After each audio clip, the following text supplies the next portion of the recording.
네, 오늘은 지난 시간에 이어서 자연수의 혼합계산 수업으로는 이제 마지막이고, 다음 시간 이제 도전 수업하고 얼마나 알고 있나요 할 건데, 이번 시간에는 덧셈, 뺄셈, 곱셈, 나눗셈까지예요. 지난 시간에는 덧셈, 뺄셈, 곱셈이나 덧셈, 뺄셈, 나눗셈이었는데, 오늘은 이 네 가지가 모두 포함된 이런 식을 계산해 볼 겁니다.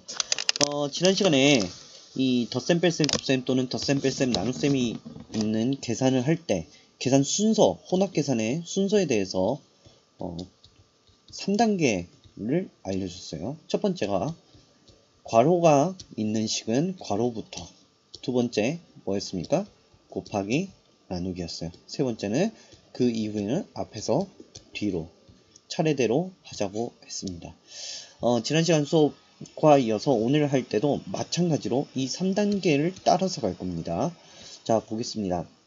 기념품 역 600개입니다. 전체 600개. 3일 동안 관람객에게. 자, 3일 동안 관람객에게 매일 똑같은 수만큼 나누어 주려고 합니다. 그러니까 600개를 3일 동안 나눈다고 하는 거죠. 그러니까 600 나누기 3 하면은 하루에 몇 개입니까? 200개라고 이렇게 문제 분석이 가능하겠습니다. 두 번째로 이제 첫날 오전에 첫날 몇 개였죠? 하루 매일 200개죠. 200개 중에 어른 26명과 어린이 50명에게 2개씩 나누어 주었습니다. 그러면 26명도 2개 받고 50명도 2개씩 받으니까 얘네를 먼저 합쳐도 되겠죠. 먼저 합칠 때는 어떻게 한다? 뭘 씌워준다? 괄호를 씌워준다 그랬죠. 괄호를 이렇게 씌워주는 겁니다. 괄호를 씌우고 2개씩 나누어준다. 한 사람당 2개씩이니까 더해야 돼요, 빼야 돼요, 곱해야 돼요, 나눠야 돼요. 2개씩 나눠주니까 곱하기 해야 되겠죠. 이렇게 문제 분석을 할 수 있어야 돼요. 자, 이렇게 나누어 주면 첫날 오후에 나누어 줄 수 있는 기념품은 몇 개인가? 즉, 첫날 갖고 있는 전체 개수에서 자, 나누어 주었죠요. 그 다음에 오후에 나누어 줄 수 있는 거는 결국에 다른 말로 오후에 남아있는 개수를 의미하죠. 그러면 이게 뭐냐? 거스름돈 남은 개수, 이것과 같은 문제 유형이라는 거예요. 지금 문제 유형이 다른 것 같지만 같은 유형인 겁니다. 그러면은 문제를 여기만 우선 좀 떼서 볼게요. 여기만. 그럼 첫날 오전에 전체가 몇 개죠? 첫날 오전. 첫날 전체는 200개예요. 200개. 첫날 200개 있는데 오전에 이렇게 나눠주죠. 그러면 사람 수를 먼저 괄호를 해서 26명 더하기 50명 이렇게 괄호해 줄 수 있겠죠. 2개씩 나누어 준다. 곱하기 2라고 표현을 했어요. 그러면 나머지죠. 나머지. 그럼 전체에서 가격, 개수 이런 거를 빼주면 되겠습니다. 나눠준 거를 빼기 26 더하기 50 곱하기 2가 되겠죠. 좀 좁으니까 넓게 이렇게 가겠습니다. 자, 이렇게 식이 됐어요. 이게 어디까지냐? 이게 여기 나눠준 떼준 부분이죠. 그럼 여기서 좀 바꿔야 될 게 여기 200개 있죠. 200개는 어떻게 나왔느냐? 여기 있죠. 요거를 이렇게 갖다 놓는 겁니다. 600 나누기 3 빼기 26 더하기 50 곱하기 2 이렇게 표현할 수 있겠죠. 제일 중요한 것은 이렇게 문제를 그냥 딱 보고 식을 만드는 것도 중요하지만 이 문제가 어떻게 구성되어 있는가, 선생님 처음부터 이렇게 쭉 설명하면서 식 만들고 이건 이렇다, 첫날 이렇게 되겠다 전체가, 그 다음 사람수 곱하기 2를 해야겠구나, 2를 그 다음 나누어 줄 수 있는 것, 다른 말로는 남아있는 개수가 몇 개 있는지 알아본다. 이렇게 문제를 분석하는 연습을 해야 돼요. 그래야지 안 헷갈리게 풀 수가 있습니다. 자, 밑에 이제 봅시다. 하루에 관람객이 나누어 줄 수 있는 기념품은 몇 개입니까? 전체 600개였죠. 전체 600개였고 3일에 같이 나눠준다고 했죠. 그럼 600개를 3일로 나눠주면 하루에 나눠줄 수 있는 거는 200개다. 이렇게 식을 구할 수 있겠죠.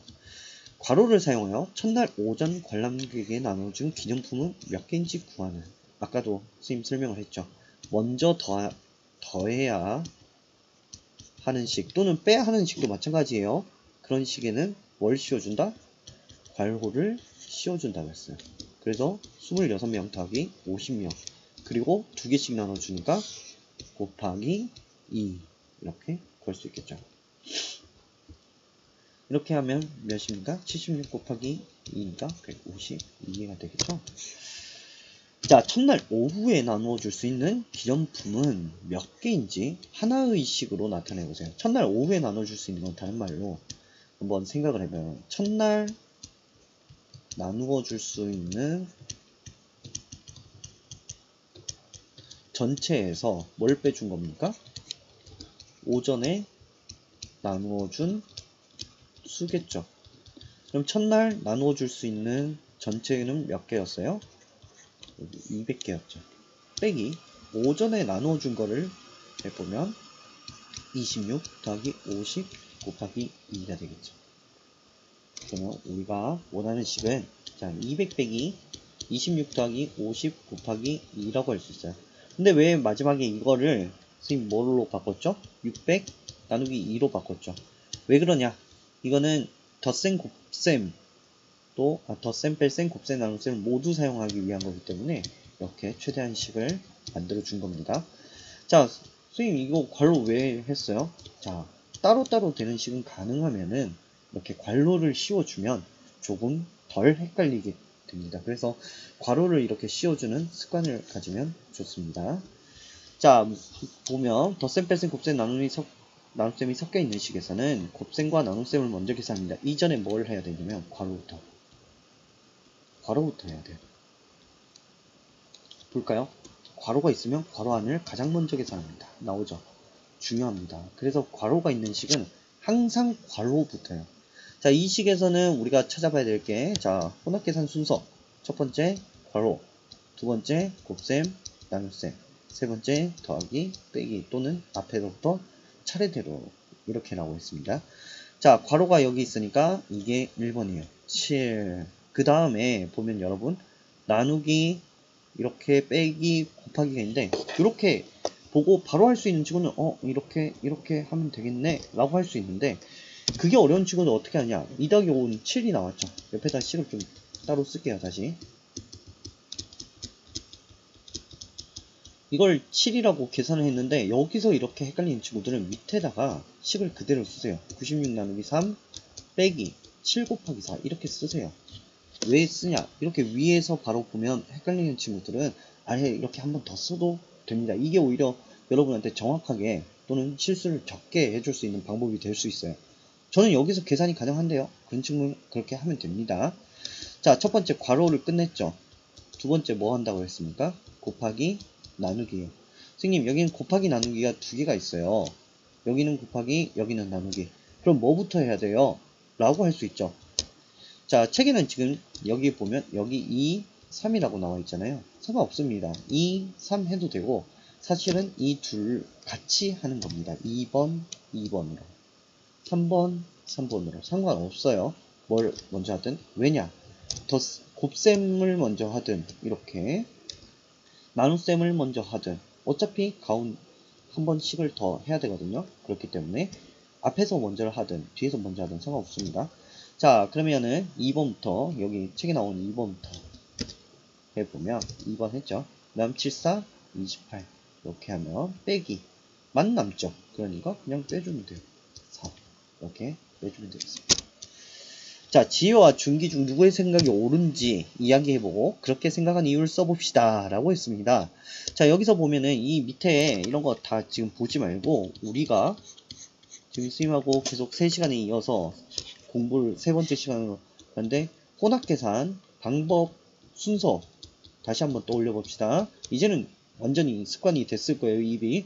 자, 첫 번째 괄호 먼저 푼다. 두 번째 곱하기 나누기. 세 번째 앞에서 뒤로 차례대로 푼다. 이제는 머릿속에 기억이 나죠. 자, 그럼 여기서 봤을 때 제일 먼저 풀어야 될 걸 보니까 뭐가 있어요? 괄호가 있죠. 그럼 얘부터 해줘야 돼요. 12 빼기 8. 자, 그러면 12 빼기 8 해봅시다. 4가 됐죠. 자, 복잡합니다. 지금 위에 있는 뭐 곱하기, 나누기, 더하기도 있어서 복잡해. 그럴 땐 어떻게 해라? 바로 밑에 똑같이 또 써라. 6 더하기 3 곱하기 4 나누기 2 이렇게 되겠죠. 는 18. 두 번째 뭐 해야 됩니까? 곱하기 또는 나누기죠. 괄호가 없으니까. 자, 곱하기 나누기를 보니까 여기 곱하기가 있고 여기 나누기가 있어요. 그러면 어떻게 하느냐? 앞에서부터 뒤로 차례대로 하는 겁니다. 이거 중요해요. 간혹가다 이거부터 이제 4 나누기가 쉬우니까 이거부터 하는데 그러지 않도록 좀 조심했으면 좋겠어요. 선생님, 그래도 똑같을 것 같은데요. 네, 똑같을 수는 있어요. 그런데 간혹가다 다른 식으로 나왔을 때 이렇게 뒤에서부터 해버리면 실수가 생길 수 있어요. 그래서 가능한 앞에서부터 뒤로 차례대로 해줬으면 좋겠습니다. 자, 3, 4 몇입니까? 12가 되겠죠. 자, 선생님 또 복잡해요. 그런 식으로 또 밑에다 내려 쓰세요. 6 더하기 12 나누기 2입니다. 자, 그러면 12 나누기 2, 6 더하기 12. 자, 뭘 먼저 해줘야 될까요? 자, 곱하기 나누기가 아직 남아있죠. 나누기가. 그럼 나누기부터 하는 겁니다. 6. 그럼 6 더하기 6은 12. 답은 10인데 얘는 몇이라고 했어요? 18이라고 했죠. 그럼 이 친구는 뭔가 잘못했어. 이제 분석을 해보는 거야. 자, 괄호가 있으면 괄호부터 풀어야 되는데 얘 뭐 했어요? 두 번째로 했죠. 얘 더하기를 먼저 해버렸죠. 자, 우선 규칙을 다 어겼어. 괄호 있으면 괄호부터 해야 돼. 두 번째, 곱하기 나누기가 있으면 곱하기 나누기부터 해야 되는데 얘는 더하기를 제일 우선으로 했어요. 그렇기 때문에 틀렸죠. 그래서 지혜와 중기 중에 옳은 생각하는 친구는 중기입니다. 그렇게 생각하면 괄호가 있으면 괄호부터 풀고 그 다음 곱하기 나누기 풀고 다음 앞에서 뒤로 차례대로 풀어야 돼요. 이렇게 했는데 이 친구는 잘못 생각했죠. 뭐 이 친구가 잘못 보고 그랬을 수도 있죠. 뭐 틀리고 있을 수 있습니다. 수학 뭐 100% 다 맞는 친구도 있겠지만 못하고 어렵고 틀리고 이런 친구들도 많을 거예요. 특히 이 혼합 계산에는 정말 틀리는 친구도 많아요. 그러니까 여러분 지난 시간에 얘기했듯이 연산 문제집이라든지 칸아카데미 이용해서 이런 문제들을 많이 풀어보아야 여러분 실수가 줄어들고 속도도 올라가고 정확도도 올라갈 겁니다. 연습 많이 하길 바랍니다. 오늘 수업 여기서 마치겠습니다.